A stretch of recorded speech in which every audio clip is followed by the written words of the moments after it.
Hello, everyone. Welcome back to another episode of the Ramos Law Difference Makers podcast, where today I have the honor of actually talking to an athlete at the highest levels, actually got signed to a pro contract in basketball, and he is going to share with us today information about mental health, anxiety, how that works, especially from an athlete's perspective and for athletes. My guest today, Jordan Noblitt, and he is such a great story. He's got such a great thing going to help athletes with anxiety. I can't thank you enough, Jordan, for coming on to the show. Welcome, and let's have a good time here. Awesome. Thanks for having me. Of course, of course. Let's start with talking about your athletic history. You're growing up and you obviously have some skills. I mean, you end up playing D1 college basketball in California. Things are, so you knew that you were a good basketball player. Take us back before that, into your childhood years. Was basketball the passion, or were you just naturally gifted? Where did basketball fit into your life as a young guy? So actually, funny story. Basketball was not my first sport of choice. My dad was a baseball player and a softball player, so I really grew up playing that sport as my primary sport.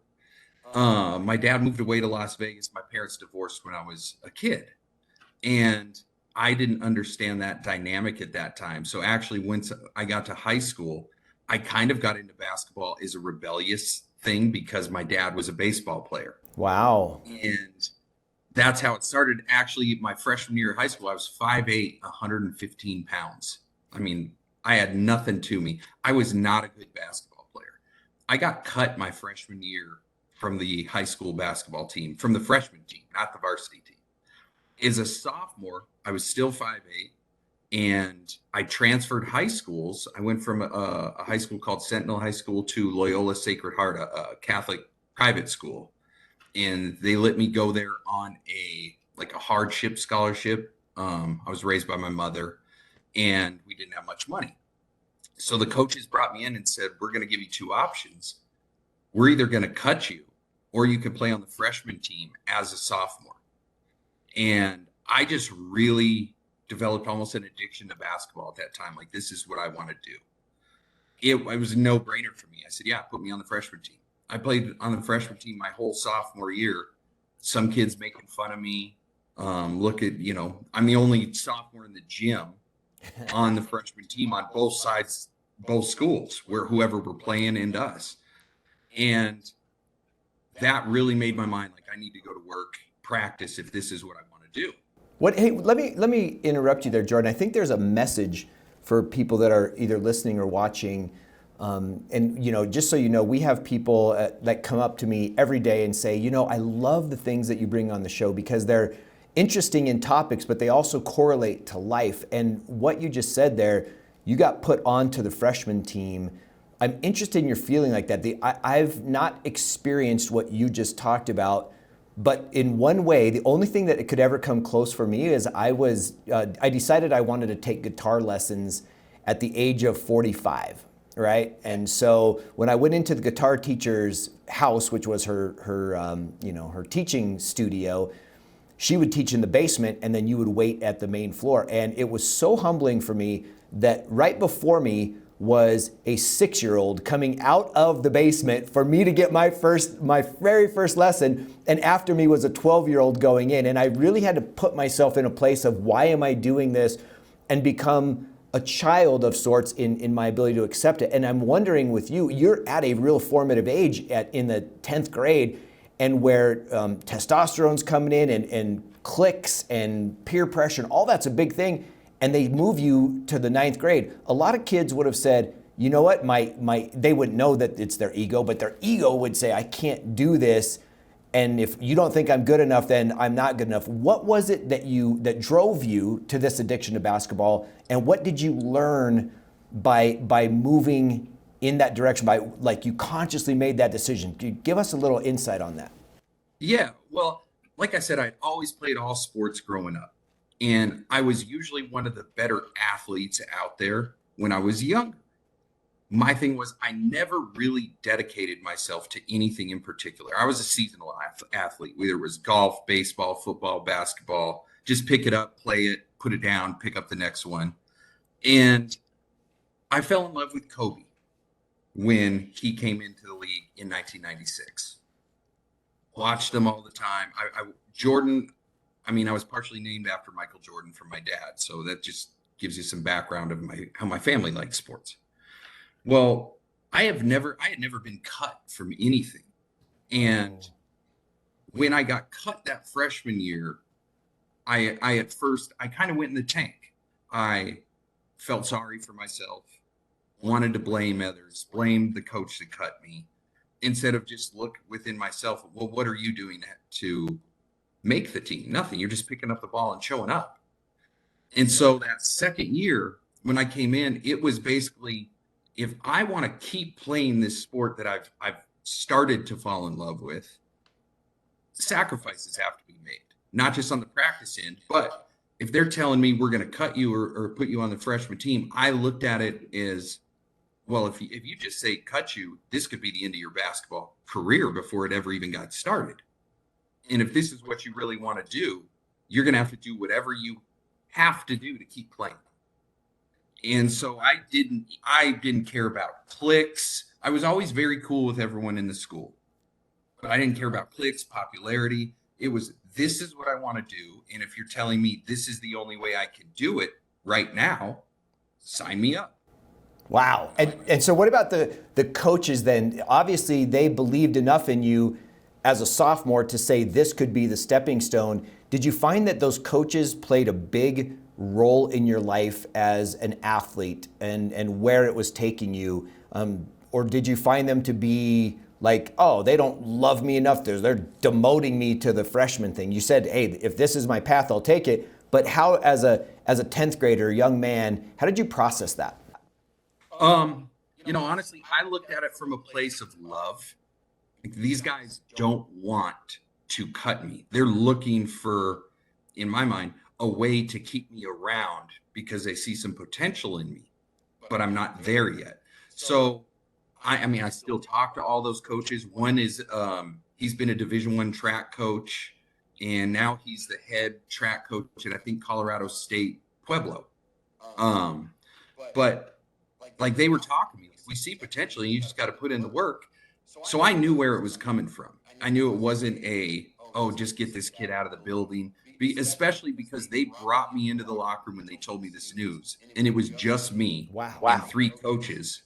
And they put me in the office and sat me down to tell me. So it was very personal. It wasn't, put on a piece of paper or a phone call. So I could see where it was coming from and feel where it was coming from.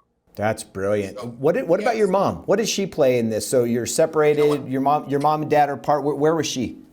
My mom was ticked, to be honest with you. She called the coaches, how dare you put it like, she was a defensive mom. Yeah. And when I told her, Mom, no, like, I'm okay with this.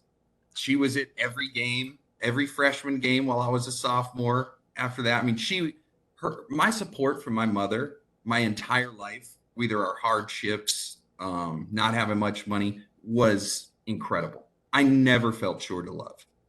She'd be yelling. I could hear. I was the kid after the games. Mom, I need you to tone it down a little bit. I can hear you out there. Oh, that's great. Yeah, in a basketball gym for a small private high school, that's a different animal than in a 20,000 person stadium.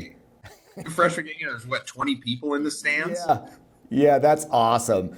Now, Jordan, it wasn't long after that, though, that you started noticing feelings that you couldn't really identify. You and I have had a couple great conversations in the past, just offline as colleagues and hanging out and buddies and all that kind of stuff. So you're a sophomore, you take this path, and again, not too long after that, you started noticing these feelings. Can you describe what that was like, and then take us into a young athlete's experience with anxiety? Yes. So I'll give you a little bit of background. Is my mom's a brain tumor survivor. She had a brain tumor when I was in kindergarten. We were briefly homeless. I'm kind of giving the expedited version. She had gotten remarried. I watched her get mentally, physically abused, experience a lot of things I shouldn't have experienced. I'm an only child biologically. She divorced him. I was basically in survival mode my entire childhood and did not know it. And so around that time, I started experiencing these feelings, heart palpitations, sweaty palms, like nerves but it didn't feel like nerves. This was something else, and I didn't know what it was at the time. And eating dinner one night, my heart starts racing, my mind starts racing. I had to run to my bedroom, crawl under the blankets, and my mom's like, "I think you're having a panic attack." That was my like introduction to actual anxiety and realizing, okay, what is this? And I mean, I used to almost throw up before games, even a freshman game as a sophomore. My nerves would just get out of control. But the moment I stepped on the floor, everything went silent. I was good. It was more the build up to the event. Wow. And is that something that you've experienced or seen other athletes experience, that same thing of being unable to translate what they're feeling, these symptoms? Now, again, yours, you had a lot of lifestyle stuff. You saw a lot of things, and there was a lot of that was piled up. But if an athlete, or any human for that matter, can't really understand that nerves or anxiousness is right next to excitement, they're really, really parallel close to each other. One's a positive, one's a negative version, and you don't know how to deal with that or transform it. It can be crippling. In your case, you were able to let it go on the floor. How was that with other kids? Did they see that you were, did they know anything was going on, or was it completely inside you? So it was completely inside me. No one saw it. No one could tell. One thing I got really good at from my childhood was masking what was really going on in my life. I was able to hold it all inside. On the outside, smile, laugh with everybody. And on the inside, it's like the duck on the water. I'm calm on the outside, but my feet under the water going a million miles an hour all the time. So no one could ever tell. Just my immediate family knew at the time. And I'd have moments where I might have to take a sick day. At the time, I just thought, well, I have some stomach issues. I was at that age was not able to put two and two together or say this is because of that. It was more just like, yeah, I get these random, they're called panic attacks once in a while. And I get really nervous before games, but I just was so young and undeveloped and uneducated about mental health at the time. I just never put two and two together. I just assumed this is something that I just deal with. Yeah, so you didn't have any treatment. You just had to kind of suck it up and deal with it. Your mom obviously thought you might be having a panic attack, but at the end of the day, she's like, did she think you would kind of grow out of this? Did both of you feel like you would get used to it, or? Yeah, and in conversation, my dad lived in Las Vegas, so conversations with him on the phone, with my mom, everyone just kind of assumed he's young, kind of what you said earlier, a lot of testosterone, you're at a really developmental age.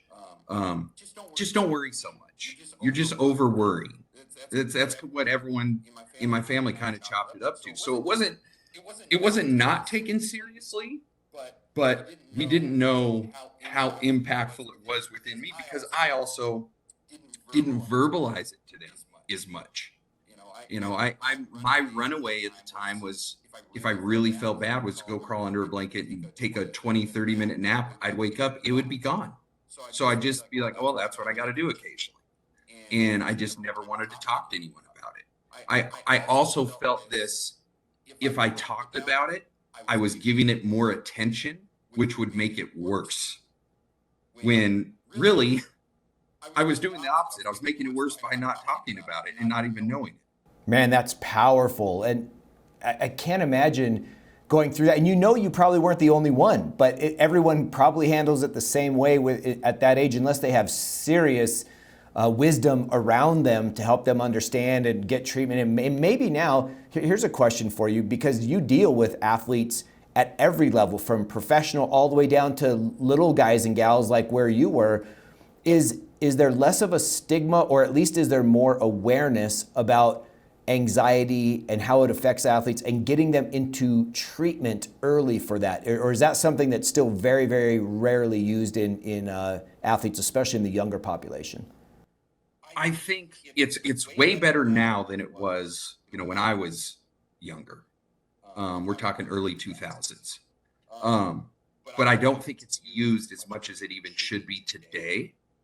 But I feel like the awareness, the tools are popping up more and more, almost every 6 months. It feels like there's more of a push, especially as these pro athletes come out on national stages, Simone Biles or whatever, I can't remember her name, Osaka, the tennis player, Yes. Yeah. that are coming out on a public stage. Because I know when I was younger, I looked at all these NBA players. So, well, no one's ever came out with anxiety or a mental health thing. So I can't come out with it because you're trying to emulate them or be like them. Right. Now there's so many people that have came out. I think it creates almost a comforting blanket to be like, well, if person XYZ has it, well, I can come out with it. Michael Phelps has it. I can come out with it. And so I think it's much better in today's society, but by no means do I think it's even close to being where it needs or should be yet. Yes. And what about the people who can best see this, who aren't the individual experiencing it? Is this something that a coach, a trainer, besides the parents, a roommate in a college person, is there something that people should be able to see? And what would those telltale signs be and I know you're not a doctor or psychologist or whatever, but coming at it from an experiential point of view, is there anything that you would say are clues that those types of people, whether it be coaches or trainers or teachers or pastors or whatever it might be, might see that would tip off like, hey, we should have a deeper conversation about this? So there are some things that I think someone that doesn't deal with this can notice. Someone either distancing themselves in certain aspects. Not if someone's naturally social and you're used to them being social, and all of a sudden you feel them step back, there's something going on there. Or you can look for things. I'm more observant, obviously, because I have dealt with it. But like when we would be on plane trips going from city to city, I would be like white knuckling a pen in my hands or find something to fidget with. And now I can notice that in other people, especially when I take plane trips even today. I see it in people all the time. It's really hard, though, if you've never dealt with anyone with a mental illness or haven't experienced it yourself. It's almost like there's this wall that it's really hard for those people to understand. Because unfortunately, anxiety is just looked at by people that have never dealt with it as, oh, you're just nervous. There's nothing to worry about.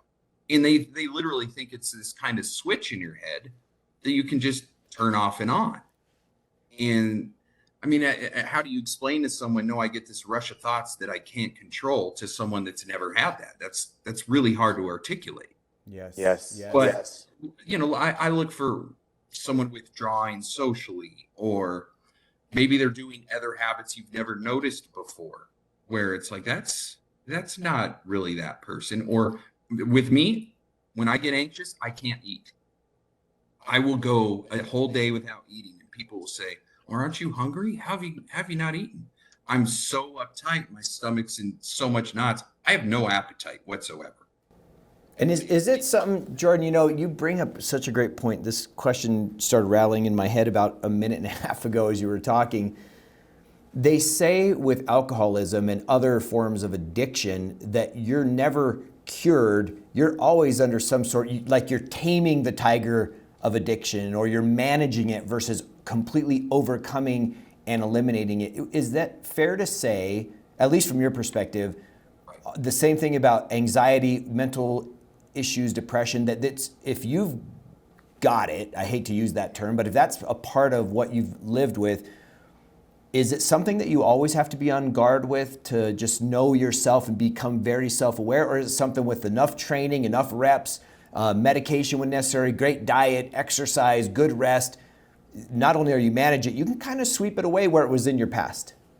So I'll say this. I think it'll always be something you have to deal with or manage. But I say that, I don't mean it's going to be as powerful every time. But once that wall has been broken in your head and you have experienced it, that it's really just always lurking around the corner. Now, you don't want to live your life on tippy toes, but if for example, I know if I went out and let's say I drank all weekend, didn't sleep, I could go months without anxiety, but I'd probably get it immediately after something like that. And that's more what I mean is you really do have to become self-aware. But the great thing about anxiety is it almost makes you become self-aware without you even realizing it. Yeah, you want to be aware of the triggers, right? Then what I hear you say is you be aware of the triggers because it's going to show itself if those triggers come up. 100%. And that's all I mean is you become more self-aware of this isn't for me. I rarely drink anymore. It's more social events, a wedding, something like that. Because the next day, if I happen to have, one beer too many or something, I will feel ramped up anxiety like crazy. Even if I slept good or whatever, I know that. So I have to make that conscious decision if I'm at an event. Do you feel like having a couple drinks? You might wake up tomorrow and feel, a little on edge or anxious. Are you willing to do that? Wow. You become very self-aware. Yeah, that's powerful. That is powerful. I want to jump back now into the history. So now you graduate from high school. Now you're obviously a good player, right? By the time you get through high school, when you go to college, I know first you went to a junior college and then you ended up going D1 on scholarship, going into that zone. Did this get better or worse for you? Because for some, you're like, oh yeah, man, I'm there. I've got my skills, everything's good. But other athletes might say, now there's more pressure. Now I have more to live up to, and it increased it. Which way did that go for you, and why do you think that was? So what was funny for me is actually at one point in my life, and this goes from probably late high school, once I grew to 6'3", where I'm at now, through junior college, anxiety kind of worked for me. And I say that I was always in the gym. If I was home visiting my mom for the summer, I would take her car, drive it onto the park with the brights on, put it on the hoop, blast her music out of the car in the middle of the park, and just shoot for hours. And the cops would come and just let me be. Hey, Jordan, we know you're just practicing. You're okay. But the anxiety worked for me at that time because in my head, I had to get those extra reps because I knew where I came from being a sophomore on a freshman team in high school.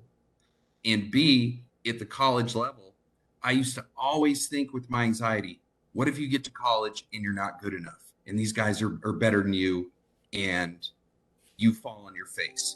And that would drive me, no, another hour of practice, another hour, almost in an OCD way. But I put in so many hours because of that thought. So in a way, it worked for me. And the anxiety actually got better because I was getting better with basketball, which then was increasing my self-confidence, which also has a lot to do with anxiety, is how you feel about yourself. So it actually really helped me for a period of time. Once I got to the Division I level, I kind of relaxed a little bit, probably didn't do those extra hours because I saw myself, I had 22 points against Pepperdine or 24 points against Cal Baptist. And it was, you can play at this level easy and you're there. And that kind of allowed the anxiety monster to drop in my head a little bit and probably relax more than I should have because it was that sense of, well, you did it. Right, you made it here. And I kind of stopped to smell the roses probably a little more than I should have. Now, I wasn't out partying or anything, but I just wasn't going into the gym on my own and putting in that extra hour and a half that I was in my junior college and in high school. Got it. And so on another side, then, so you score 24 here, 22 there. What if you score 3? You have a horrible night as a higher end athlete. Would that have an impact on that, as you called it, the anxiety monster? Did that do anything to breed that one way or another? Yes, very, very much so. If I had those games, and this was a part of my anxiety thinking, and I didn't even know it until maybe 10 years after I was done playing in college, was let's say I went out and I missed my first 5 shots. I would kind of stop shooting. Oh, this is a bad night. Get in my own head, be like, are your teammates looking at you like, oh, this guy's going to shoot it again and he's 0 for 5 already? And I would look at it from that perspective. My coaches would have to come to me and say, hey, you have to shoot your way out of this. Just keep shooting. That's why you're out there. It's why we brought you here. And they, you know, if you're not going to shoot it, what's the point of having you out? And I would have these little battles in my head that no one would realize, where I could go real low or real high. But the one thing that kind of helped me with all of it was all those hours of practice I put in myself. I did have a self-belief that, oh, you'll be fine. It was just during games. Should I stop shooting? Have I been shooting too much? It just wouldn't pass on to the next game. But that game, I would get in my own head for sure. Well, I'll tell you, you obviously had a stellar college career. You did some amazing things. There's some great, like, as I was just going through stuff, looking at your basketball stuff, there's some really cool pictures of you, like, just doing cool stuff on the basketball court. You get drafted to go to a pro team in Australia, but you break your ankle. Again, now we're talking about a trauma, and physical, yes, but this is derailing your dream and what you've worked your whole life for. And since you were on the freshman team as a sophomore, everything's culminating to this next step. It's not the NBA, but it's professional basketball. It's just all the same, and living in a new country and all these great things. And all of a sudden, it all seems taken away in a moment. What was that like for you, and how did it relate to the anxiety meter? So what had happened is, actually after college, I ended up taking a year off. I didn't want to touch a basketball. I was kind of worn out. And my junior college coach, he played on the Australian Olympic team. And so he had called the guy he actually played for, who is still to this day coaching in Australia, said, hey, I got this kid. You're going to want to take a look at him. They saw some clips and videos of me in some games, called me. We want to get you out here and sign you right away. This is, I want to say around like August of maybe 12 years ago, whatever that date was. So I signed the contract to go to Australia. I was battling with anxiety at that time of, you're going all the way to Australia. There's no family or friends there. I think it's like a 18-hour flight. I don't know if you've ever been there. No, but close, and that's a long flight. Right. And so I already don't like flying. So I was already trying to work with my anxiety about just making this trip. So I'm a month before I'm getting ready to leave. I feel like I'm in a good headspace. I'm playing with some other guys. One guy played for the Cavs and Warriors, like some D1 college guys, pro guys. And I made a move, and it wasn't my ankle. I broke my foot in 3 spots. Oh, okay. And I felt a pop, pop, pop. I didn't put 2 and 2 together. I thought I landed on someone's foot. And so I jogged up and down a couple times and had to sub myself out. Something's wrong here. My mom took me to the emergency room, and they did a CT scan, said, yeah, it's broken in 3 spots. And I had to call that coach in Australia and tell him what happened. And I'm like, well, there goes that. Now, that's where I also had to make a life decision. I'm now looked at as, unfortunately, damaged goods. I had taken a year off previously. So it's not like I was going to get a wave of really good money, because they can go get a guy fresh out of college that doesn't have a hurt foot and everything. So it was, do I start my after basketball life career now, or do I try and hold on to this dream? I probably won't make great money. And then in my 30s, retire with no work history, no job experience. Then what do I do? So I made the tough decision to retire at that point and start getting into the workforce, so I can at least start building a career and have some money to survive. Right. But that was really hard, because that was when I first experienced depression. So you'd never felt it before that. Before it was all tension, but it never crossed over.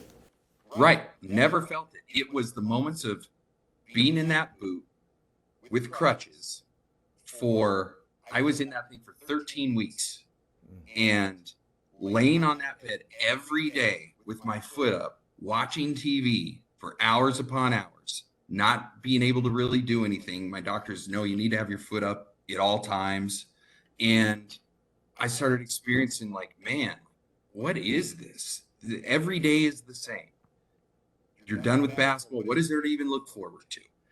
And I got in this real dark place where I'm like, wow, this is heavy, and had never even realized it. And that's where I didn't even know I was depressed. It took my mother and an ex-girlfriend at the time and my dad, like, what are you doing? Because they'd see pictures of me. I stopped shaving. I stopped cutting I mean, I looked like a caveman, you know? And it was like, why am I going to get up to get dressed to just lay in the bed with my foot up and sit in the house all day? Wow. Did you get treatment through any of this? So as you're from the time you're 10 or 14, and then you go up into all of this stuff up until the point where you broke your ankle and started experiencing depression, was there any official help that you got, or was this all kind of self-management, support from family and peers and all that kind of stuff? It was all self-management. All self-management. I didn't seek help. I honestly looked at it as, one day it'll go away. 10 years from now, you won't even deal with it. It'll be gone. I just assumed it was like a physical injury. Give it time, it'll heal. And so I suppressed everything. Never sought out help. Nothing. And I wish I would have. I wish I would have been more vocal about my feelings. I just internalized everything. I didn't want to come off, his mental health is weird, or there's something wrong with him. Well, what was the turning point, Jordan, that led you to the point where you are now, that made you start Athletes with Anxiety, the work that you're doing now? What kicked in? Was it right then that it happened? Did you then take a gap in doing anything with this before you organized your thoughts, or what was the inspiration for Athletes with Anxiety? So the inspiration actually came, I'm 37 now. It came when I was 33 years old. I was out here in Phoenix, Arizona. I had been working and I had a panic attack, like basically kind of a nervous breakdown after work, where for 2 weeks straight, the panic attack did not subside. It was there morning, noon, and night. Cried to my dad on the phone, had to take my first ever Xanax, and I had a prescription for it for 4 years. And my dad drove from Las Vegas out here to Phoenix and saw me physically.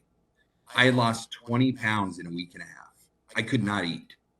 And right when he saw me, I could tell. And he was like, this is very real. This is way more than just don't worry or just don't think. So he found a psychiatrist and a therapist with me, took me there. And that's where it was like, yeah, this is a very real thing you're dealing with. And so I just started getting these thoughts in my head of, man, there's got to be a lot of athletes that have dealt with this that have just never said anything. And so I actually called one of my old college coaches from Cal State Northridge. At the time, he was an assistant coach for Dan Marley here at Grand Canyon University. He told me, because before that, he was at Utah State. He had a kid at Utah State. The Milwaukee Bucks wanted to sign him, and he was Utah State's best player. His anxiety was so bad, he had to turn away the invite, and that was his dream. So that moment is where the light bulb hit. Man, I could really do something and help some people out here that are going through what I'm doing, and maybe help people correct their path so they can go to that Bucks tryout, or help themselves so they don't end up where I'm currently at this moment down the road. That's where it all clicked. And that's where I started doing my own research and diving into a lot of self-reflection. Why do I feel this way when I fly? Why do I do this? And kind of going backwards with my therapist through my history, my mom, my dad. Oh, this is why this triggers you. Or just doing a lot of self-reflection and being an athlete, trying to help people that went through what I went through, but I didn't say anything. Wow. So tell me this then. Again, you're not a trained mental health professional. You do very well in your career, but it's not as a trained mental health professional. What is it that Athletes with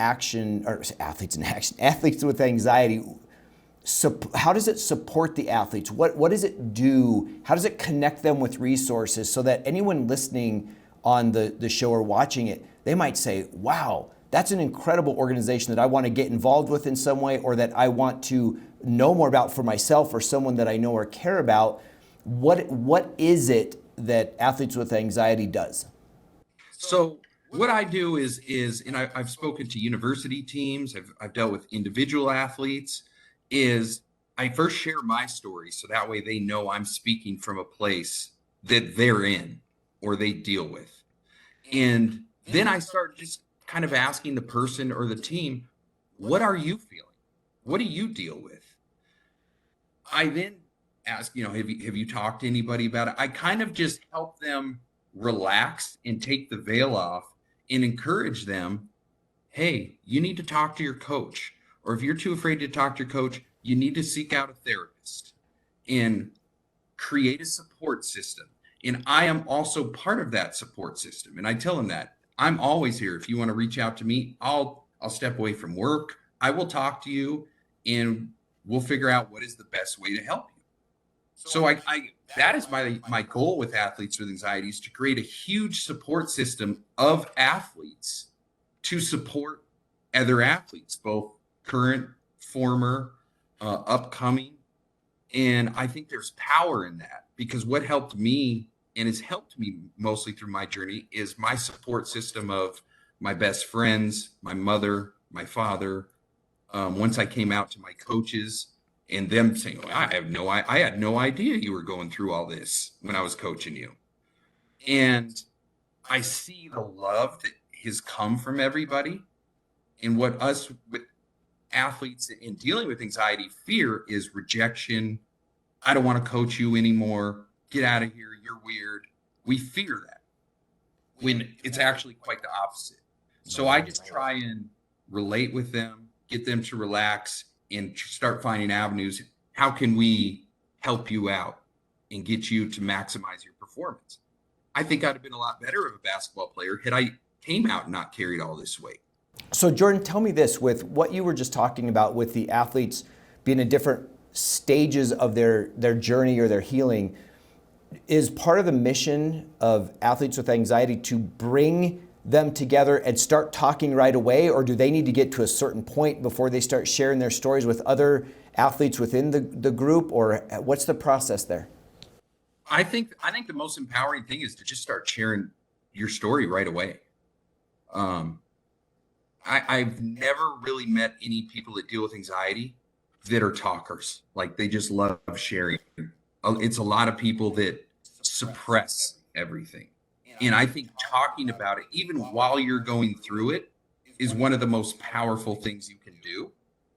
Also, I feel like it takes that piano off your back. It's almost like when you have that thing, and anyone can relate to this. You have that thing that's been sitting in your head, bugging you all day. And when you finally, whether it's a best friend, a parent, whatever, you come out and start talking about it, you walk away and you're like, God, I feel a lot better. Like, now that I just got that out of me. And that's how the same with anxiety, except we lock it in. And I'm just trying to help them get it out. Whether it's a family issue, something an issue for 10, 15 years ago, get it all out. Because what I tell them constantly, it will eat you up from the inside out. I mean, there was a stretch from 26 to 29, I didn't have one panic attack. Wow. And I specifically told my dad on the phone, I remember this conversation like yesterday. Dad, I don't think I deal with anxiety. Little did I know, 4 years later, I'd have a nervous breakdown. And that's what I tell people is, look, if you don't deal with it now, down the road, it's going to explode from the inside out sooner or later. Wow. So let's just start getting it out there. And pardon my language, but I tell them, I'm like, if you got any shit in your past or any stuff, get it out.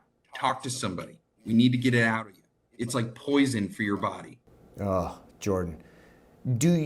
Earlier in the show, you mentioned tools. You said almost weekly a new tool is coming out. Is there a list of tools for anyone listening that is experiencing this or understands the concept and wants to learn more, or has someone that they care about who's going through it? You mentioned these tools. Is there a list of them that you could kind of go through with our audience really quickly that they might be able to use as self-management? Not to replace professional help when needed, but just things that you're seeing out there that are being used for this? Yes. So, I've gone through so much research on my own.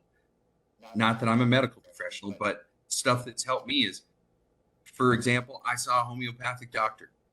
They did a bioscan on me to find out what foods my body agrees with and disagrees with. What a lot of people neglect and don't realize is there's more brain receptors, especially for serotonin, in your gut than in your actual brain. So the foods you intake matter. If I go a week eating fast food, I will feel crappy. There's without a doubt. I found out there's all sorts of cheeses I've been eating I can't do. My body doesn't like peaches or pineapples. I love peaches and pineapples. So when I found that out and saw that, it's like, yeah, I mean, they're looked at as a healthy food by society. I mean, who's going to say, oh, don't eat that? My body, it doesn't agree with. When I corrected my diet, that was a huge step of feeling more clarity, feeling better in the morning, getting better sleep. Also, speaking of sleep, sleep is huge. Whether it's a nap, getting good sleep, try and get on a routine of going to bed around the same time every night, because sleep is so vital and it's so important. And we're in a society where everything just goes 24/7 nonstop. You have to disconnect yourself. You know, that's really big. Oh, So true. Breath work. I got really into breath. I didn't even know what breath work was 8 years ago. And it's the art of deep breathing and almost like a meditative state. Yeah, describe that a little bit more, because there's so many different paths for breathing and most people never think of it. I mean, there's box breathing where you breathe in for 4, hold, exhale for 4, hold for 4, like in a box like that. There's doubling your time on your exhale with your inhale. Like, breathing is a big, big deal. From the tools that you've learned, is there a specific process that you like and use? Yeah. So, I mean, all that I will do, and I don't try and, if I put times on it, do this for 30 seconds, I focus more on the time than the actual exercise. Yes. Yes. So I will just take a deep breath, like slow breath in as big as I can in my nose. And then I'll hold it for about 1 second. And then I'll just exhale through my mouth all the way until I can't. And I'll do that. I mean, I'm guessing for probably maybe a minute, 2 minutes. But breath work really helps, because with anxiety, you start breathing, heavy, quick, because your adrenaline's going. And it helps slow that down. Also, a trick, if you can do it, I do have trouble doing it, is if you can make yourself eat a little bit, but something healthy, eating actually distracts your body from what's going on. I mean, when you think about it, when you're going through an intense moment, the last thing you're thinking about is eating. But if you start eating, your body starts focusing on the digestive process, which starts distracting your body away from all these other feelings. There's another trick I learned, is I call it the white knuckle trick. But if you tense up all your muscles and like white knuckle your hands and hold that for 5 seconds and then release it, your body naturally relaxes more, because it centers, like it funnels all that tension to the muscles while you're white knuckling. I have learned so many different tricks. Cold showers. If you put a cold shower on the back of your neck, or a cold compress, if you do that, it actually, if you do it for about a minute, it'll actually lower your beats per minute on your heart by 24 beats per minute for about a 24-hour span, which helps reduce not only inflammation but anxiety. We can go down the line with all these tools. Fascinating. And is that the thing that you share these tools with the people that you're working with? Yep, constantly. I learned tapping. There's pressure points where you can tap. I've submerged myself into knowledge about all of this. That's so cool. What about journaling? Is journaling a big part of the experience for some people, or? Yeah, and I'm glad you brought that up, because I have a whiteboard in my bedroom, and I have a morning routine, and I have a list under there of things I try and do every morning, or at least every day. I have a journal by my bed called the 5-minute journal. You can get it off Amazon or wherever. And it asks, 3 things that you're grateful for. What is your positive daily affirmation for the day? And then you end it at night with 3 great things that happened to you and how could your day have been better. I try and do that every morning. Then I try and read for 10 minutes. Anything. It could be a sports article. It could be a book about mental health, anything for 10 minutes. I try and do a little bit of exercise every day. I mean, I'm an athlete anyways, so that's kind of natural for me. And then I meditate. Like I'll do a 10-minute morning meditation before I start anything. One key thing that I personally have noticed, being a person with anxiety, and that has really helped me, is I do not look at my phone first thing when I wake up. Whenever I have done that, whether it's work or personal, I've had more cases where it startled me and then I jump out of bed and I'm frantic and my anxiety's going a million miles an hour than I've ever picked it up and said, oh, that's nice. And you're just not calm looking at your phone. So I try and spend like a half an hour to an hour in the morning when I'm up before I even look at my phone. Brilliant advice, man. And I'll tell you, what you've shared today, Jordan, has been so authentic and real, and I think applicable for all of us, whether you're an athlete or not. We all go through anxiety, and the things that we got to at the end. So we talk so much about the feelings and what it's like, and what, even if we don't experience it, what others will, to give us sympathy and compassion towards that. Help us love ourselves if we're feeling it. And then these last tools were brilliant. If we wanted to get a hold of you, if someone wanted to reach out to you to learn more, whether they're an athlete or not, or they have a question, or they want to participate, or they have more input for you, what would be the best way for them to reach you? You could hit me up, I would say, on Instagram at Athletes with Anxiety. Just send me a message on there.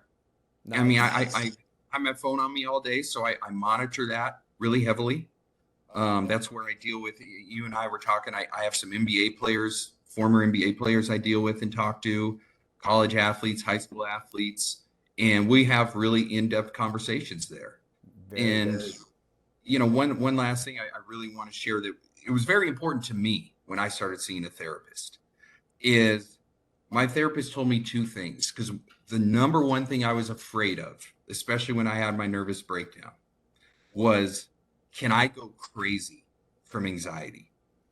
And she told me, you will not go crazy and you will not have a heart attack. And she said, you know, when people go quote unquote crazy, said they don't even know that that's happening. You're actually the opposite. People with anxiety are extremely self-aware. It's just the adrenaline making you feel like that. Secondly, you're not going to have a heart attack because your body's actually doing the opposite of what happens with a heart attack. Your heart attack slows, you know, your heart slows down. With anxiety, everything's kind of sped up, but your body's actually in protection mode. So when I heard those 2 things, that was some of the most mentally comforting things for me, that I'm not going to die and I'm not going to go crazy. And after that, like just realizing that was a load off my shoulders. Beautiful, man. Again, such wisdom, such goodness. Thank you for sharing that. I have one more question for you. If you could have a meal or a meeting with anyone throughout history, alive or dead, who would that be, and what would you want to know from them, or what would you want to share with them? Man, that is a great question. And honestly, I'm going to say, and I would have said this answer years ago, but it's just kind of unfortunate now, is Kobe Bryant. I admired his mentality, not only towards basketball, but life. A lot of times, whether I was injured or even when I was going through my nervous breakdown, my aunt sent me Mamba Mentality, his book that he came out with. And I used to say in my head, if Kobe was going through this, he wouldn't give up. What would he do? Wow. How would he attack this? And so I would want to thank him for being such a positive, strong influence in my life and not even knowing it. And B, I would probably just ask him, what would your life advice be for me? Period. I just would want to hear what he would say. That is so awesome, man. Big tribute to Kobe. Shout out to him and all that he did. That is so cool as an athlete and as an ambassador for not only the game, but for treating people right. So that was cool. Well, Jordan, man, thank you. I have enjoyed this conversation so much. It could go on for hours and hours, but you have been such a blessing to so many people. And if you're listening and if you're watching, please share this with someone. I know that you know someone who could use this message today. So please, if you want to hear more of what we're doing here, you can subscribe on all the channels for podcasts, YouTube. You know, you can follow us, the Ramos Law Difference Makers, Ramos Law. You can find us all over the place. But this message is really, really important. We're every period of time, people say we're under a lot of stress right now, and we are always under a lot of stress. And right now it's no exception. We're under a lot of stress, and so understanding stress, the level to anxiety, the level to depression, there are tools, there are things out there. You're not alone. Please share this. Support Jordan. Support the athletes with anxiety. And Jordan, thanks a lot. I wish you the best moving forward, and just know that you always have a friend with us here at Ramos Law. Awesome. Thank you so much. I appreciate you. All right, Jordan. Have a great day, my friend. All right, you too. Okay, take care.